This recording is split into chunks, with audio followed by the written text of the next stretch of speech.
Hi kiddos, it's Sam again. How are you guys doing today? I hope everybody's doing well and staying safe inside. I know I am. I'm still at my parents' house. I'm still helping take care of the puppy. I know you guys are all dying for an update, so don't worry. I will be sure to put probably a montage of photos in right now. She is incredibly cute and is growing like a weed. It's insane. Anyway, enough about the puppy. Today we're going to be reading Chirp by Kate Messner. Just like we did last time, we're going to start by looking at the cover, and then we're going to kind of talk about what we think it might be about, and then I'm going to read the synopsis, or what the book says that it's about, and then I'm going to go ahead and read you the first chapter. What animals do I know say chirp? And right now the only thing that's coming to mind is birds. So maybe there's something, the book has something to do with birds. I'm not really sure. I also see a dog. We all know I like dogs. It's a bulldog. I'm very excited by the prospect of there being a dog in this story. So like, yes, yes, queen. I love dogs. There's also two girls jumping into a lake, and it looks like that they're in a sort of a forest area.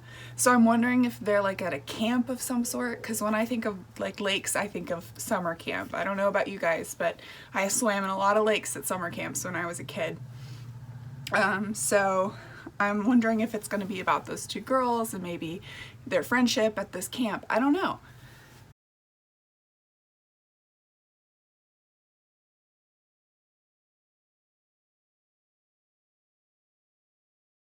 Alright, now that we have what we think it might be about based on the cover, let's go ahead and read what the inside flap says. I unfortunately do not have the physical book, so like last week I'm going to be reading what I found online, so it may not exactly match what your inside flap says, but I bet it's pretty similar. So, it says, when Mia moves to Vermont the summer after 7th grade, she's recovering from her broken arm she got falling off a balance beam, and packed away in the moving boxes under her clothes and gymnastics trophies is a secret she'd rather forget. Mia's change in scenery brings day camp, new friends, and time with her beloved grandma. But Graham is convinced someone is trying to destroy her cricket farm. Chirp is crickets. I forgot that crickets also chirp. Is it sabotage? Or is Graham's thinking impaired from the stroke she suffered months ago?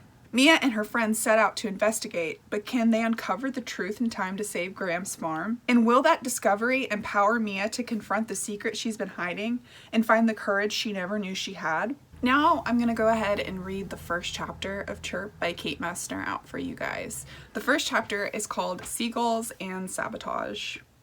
Mia hadn't realized how much she missed the mountains. The countryside rolling past her car window was greener than anything in Boston. She loved the moose crossing signs and the little villages that felt so sleepy and peaceful.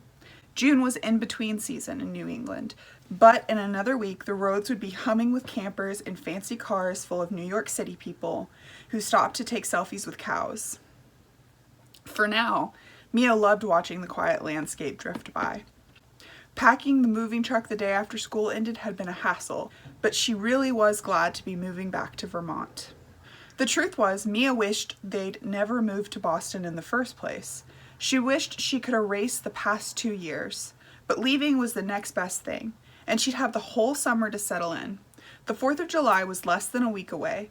Burlington's fireworks were the night before Independence Day and weren't as big as Boston's, but they'd be reflected in Lake Champlain, which made them twice as sparkly. Mia's family could go back to their old tradition, a picnic on the waterfront with sandwiches and Dad's pyrotechnic brownies with chocolate frosting and red, white, and blue sprinkles. Best of all, Graham would be there. Summer fireworks hadn't been the same without her catching fireflies in a jar and explaining bioluminescence in the insect world. You awake back there, Mia? Mostly, Mia unslouched and straightened her messy brown ponytail. She'd napped her way through half of Massachusetts and most of New Hampshire. Good, Dad said, because he hesitated a few seconds, then blurted out, I'm in Vermont and you're not. He looked at her in the rearview mirror, cracked up as they zoomed past the Welcome to Vermont sign. Good one, Dad. When Mia was little, anytime the family took a road trip, she'd beg her parents to stop the car right on the border so the front seat and back seat would be in different states. Mom explained you're not allowed to do that on highways, so instead the crossing the border shout-out had become a Barnes family tradition. Never gets old. Mom rolled her eyes, but she laughed too.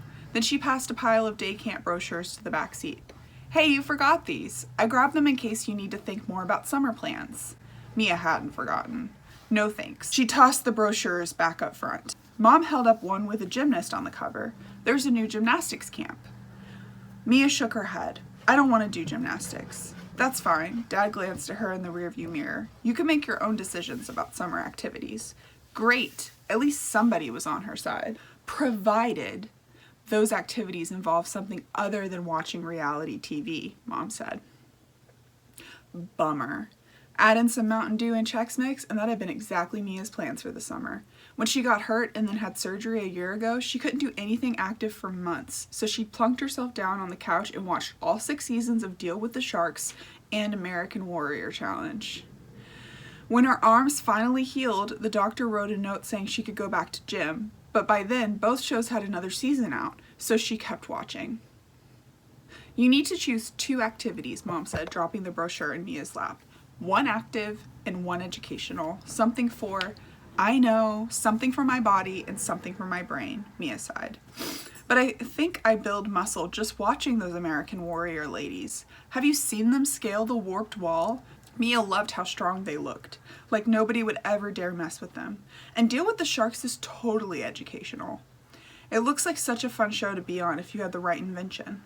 Once, in 3rd grade, Mia and her friend Alex had made a robot out of old toaster parts from the free pile after the neighborhood garage sale. It didn't do anything, so it wouldn't have been good Deal with the Sharks material, but Mia loved thinking up other ideas. Maybe that's why she opened the brochure for Launch Camp for young entrepreneurs. I might try this one. I could learn stuff to help Graham with her cricket farm. Sounds great, but I doubt Graham needs much help now that she's retiring, Mom said.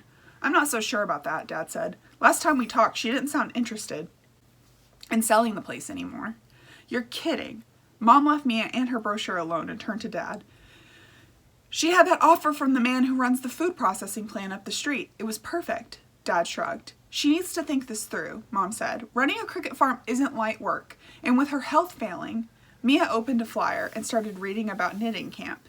Anything was better than thinking about the idea that Graham wouldn't be around forever. She had a mild stroke in January, and even though she'd gotten out of the hospital quickly, the doctor said she had to take it easy for a while. That was the only time Mia had seen her grumpy. She'd looked frail, too. That wasn't a word Mia ever would have used to describe her grandmother before, and it made her so sad. But for the past few months, Graham had been texting Mia how she'd been going to physical therapy. Now she didn't need a walker or cane anymore, and she'd been doing core exercises to get her balance back. Last week, Graham had texted Mia a picture of herself planking in a new green warm-up suit. Made it to 45 seconds today. She was getting ready to retire. That was the plan anyway. It was part of why Mia's parents had decided to move back to Vermont to help with the transition. Here we are, Dad said when they pulled into the industrial park. Graham's new cricket farm was squashed between the Green Mountain Moose warehouse and an enormous gym. Hey, that's one of the camps we were looking at. Mom reached back and shuffled the brochure until she found the one to wave at Mia. I told you, I don't want to do gymnastics. Mia pushed away the brochure. But it has Warrior Camp. Mom opened the flyer to a page with kids climbing a rock wall. You love that show. I like watching it. Mia took the brochure and dropped it back in her pile. Why couldn't there be a camp where you had snacks and watched other people climb stuff? Ready to check out Graham's new place? Dad pulled into a parking space next to the Green Mountain Cricket Farm sign, and they headed for the door. Graham had moved everything here right before her stroke. Before that, she had been raising crickets in her basement. Graham's excited to give us the grand tour. Bet she's waiting in the lobby with cricket floor cookies for you, Mia. Dad was half right. Graham was in the lobby, but she wasn't waiting with cookies. She was standing on a chair, swinging a broom over her head and swearing up at the rafters, where 2 seagulls perched on a beam by the window. She looked more like one of the Avengers than an old lady who had a stroke 6 months ago. Mom, what's going on?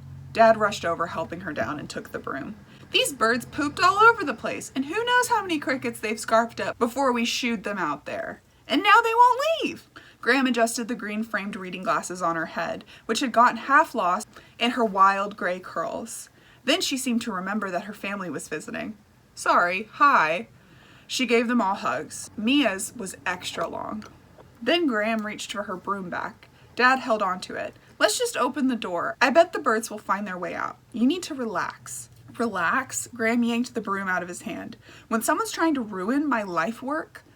Aw, Mom, those birds aren't out to get you. This is just a little mishap. Mishap? No! Graham pointed her broom at the birds. This is sabotage. And that's the end of chapter 1. So, it mentioned briefly in the first chapter that Mia's interested in going to a camp for entrepreneurs.